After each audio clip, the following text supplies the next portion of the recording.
May nagsasabi, itanong daw ko Doc Early kung ano yung aking obserbasyon about impeachment process.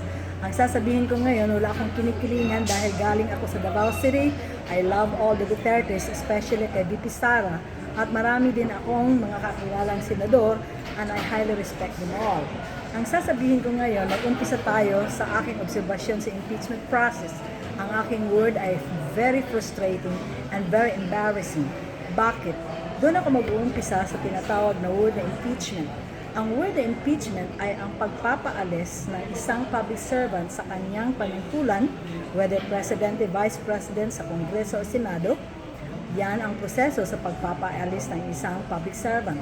Kapag ang pagpapaalis ng isang head ng opisina sa departamento ng gobyerno, ang word ay termination. So, in this case, ang word na impeachment, hindi mai-impeach ang isang public servant kapag hindi dadaan sa proseso ng tinatawag na impeachment process na titingnan kung totoo ba na merong katayualian ang ginagawa ng isang tao na yan. Kanya, ang word na impeachment is the process of taking out the public servant sa kanyang panunungkulan. Kanya impeachment process ang tawag sa proseso na ginawa ngayon kay VP Sara.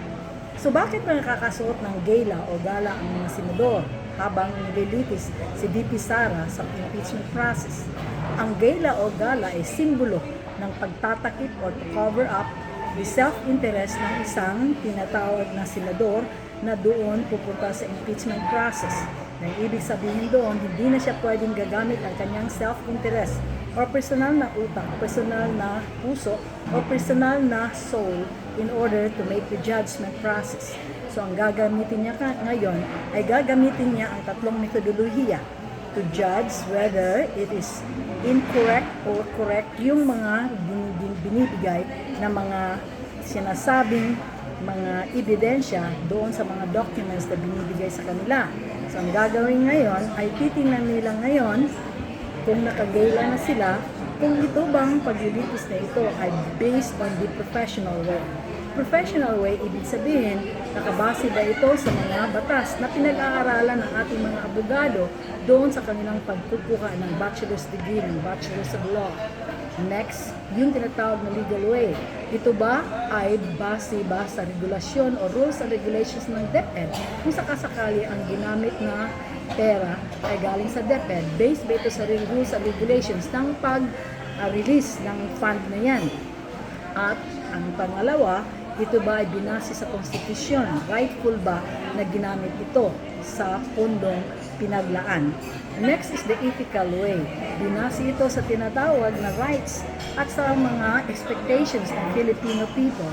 Dahil ang pera na pinagtatanong ngayon at nililitis ngayon si VP Sara ay ang pera na hindi pera ni Sara, hindi pera ni Vice President, hindi pera ng kanyang departamento, ngunit ito ay pera ng sangbayang Pilipino. Dahil itong pera na ito ay galing sa tinatawag na taxes na binabayad ng mga pobreng mga Pilipino at mga mayayamang mga Pilipino o professional na mga Pilipino. So ito ay binigay sa kanila, ang trust na yan, nagagamitin nila ito sa tamang pamamaraan. At dahil ngayon ay merong mga allegedly na mali daw na pagkakagamit ang pundong ito, kanya nilalagay ngayon si VP Sara sa impeachment process para ma-prueba kung totoo ba na hindi niya ito ginamit ng tama.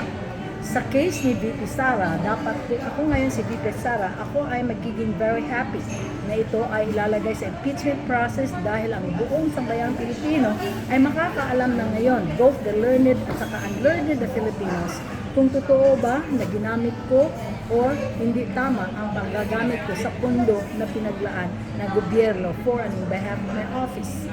So, kapag mapatunayan na hindi tama ang pagkagagamit, so dapat ito ay i-impeach ang ating Vice Presidente. Ako ay nagtataka and I'm so sad and I was too shocked na si tinatawag na Senador Amy Marcos na isang idolo ko dahil 5 lang na mga senador ang aking binoto during sa voting process. At isa siya doon dahil ako'y naniniwala na very intelligent siya. At And I was too shocked. Sinabi niya din sa privilege speech na dapat si VP Sara, itong tinitawag na impeachment process, ay pamumulitika lamang dahil pwede naman siya dalhin doon sa korte para ikulong. Hindi yun ang proseso na pinag-usapan dito. Ang impeachment process na kapag mapapatunayan na mali ang tinatawag na paggagamit ng pondo ni VP Sara, hindi siya dapat uupo na vice presidente dyan dahil ang trust ng mga Filipino people ay hindi na pwede ibibigay doon dahil ang kanyang pagkagagamit ay hindi sa tamang proseso. Hindi siya in the legal way, hindi in the professional way, and hindi in the ethical way.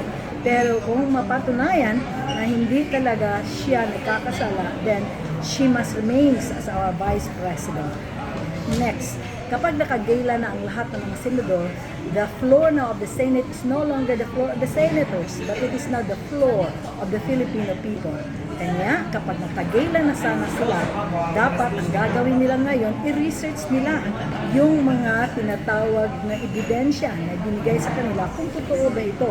Gaya ng kapag sa DepEd, magre-research sila kung under the rules and regulations ba mag-release ni VP Sara o paggamit ni VP Sara ng mga pondo na galing sa DepEd. At pagkatapos, mag-research din sila kung ito ba ay naaayon sa ating batas, sa ating konstitusyon, ang pagkagamit ng pera na yan. And that's the reason why kapag nakagala na sila, pakita nila sa buong Pilipino, sa sambayang Pilipino, kung ano ba ang tama, kung ano ba ang mali doon sa mga ebidensya na binibigay sa kanila. Hindi pwede gagamitin ang pansariling desisyon sa pansariling utak at pansariling tinatawag na puso o kaluluwa sa paglilitis ng isang tinatawag na bagay. Kanya, yung mga senador na ayaw susuot na tinatawag na gala, hindi sila dapat doon magiging judge dahil ang mangyari niyan, hindi sila sumusunod sa methodology na kapag ang isang tinatawag na judge ay uupo na gaya sa korte, pag uupo na ang judge nakagala siya, ibig sabihin doon, hindi na niya magagamit yung pansarili niyang kapakanan o pansarili niyang pag-iisip sa pag-judge ng isang tinatawag na court case. Kanya, kapag nakagala na lahat ng mga senador, hindi na sila pwede gagamit ng sinasabi nilang pansarili nilang mga opinyon. So, kanya, ang ating Senado, ang naobserbahan ko, sinabi kong frustrating kasi parang sabungan. Gaya yung sa case ni Hontiveros at saka ni Amy Marcos. Nagsasalita pa si Hontiveros and I would like to paraphrase what they say dahil hindi ko ma-memorize yung sinasabi nila, but I would like to paraphrase. Habang nagsasalita ngayon si Hontiveros, dito naman si Amy Marcos ay gusto niyang tatabunan yung sinasabi ni Hontiveros. Dapat hindi ganon. She must respect Hontiveros while on the podium. Kanya sinabi ni Senate President Escudero na i-paraphrase ko, parang sinabi niya, makinig ka muna, shut up muna sandali, hindi pa tayo, wala pa tayong kinikilingan. Dahil si Senate President na Escudero, alam niya kailan magkakagulo at anong niyang gagamitin kapag meron kaguluhan sa Senado. Gagamit lang siya ng gavel. Kapag ito ay i-plot off niya ng maramihan, it means to say merong gulong nangyayari. Pero wala pa namang gulong nangyayari.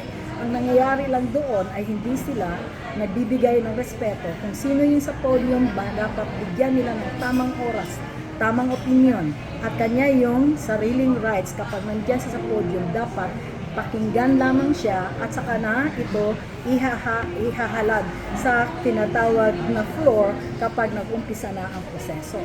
Kanya, napaka-frustrating, sabihin kong degrading at sasabihin kong embarrassing yung mga ginagawa nilang characters and behavior. Kung sino yung nagdadakdak doon sa ating Senado during the impeachment process, yun sila ang namumulitika. Again, I would like to say my sincerest apology sa mga sinasabi ko ngayon. This is just my notion, pero dapat ating igalang ang proseso sa impeachment process dahil meron talaga dapat doon na i-obserba. Kaya sabi ni former Judge Carpio, tama yung sinabi niya. Kapag wala naman talaga at hindi niya madesisyonan dyan sa floor sa Senado, dapat ang gagawin nila parang tamang proseso, dalhin ito sa Supreme Court. At tama iyan ang proseso na yan. Kapag hindi nila madesisyonan at pinaglalahad ng mga ebidensya during the impeachment process, kung hindi nila mapag-divisionan, ang gagamitin nila ang proseso, ang pagdadala niyan sa Supreme Court. Again, a million thanks for the listening ears. Ang sinasabi ko, wala akong kinikilingan. Ang sinasabi ko lang, dapat igalang natin ang impeachment process kapag andyan na sa Senado dahil ang Senado ay hindi sabungan.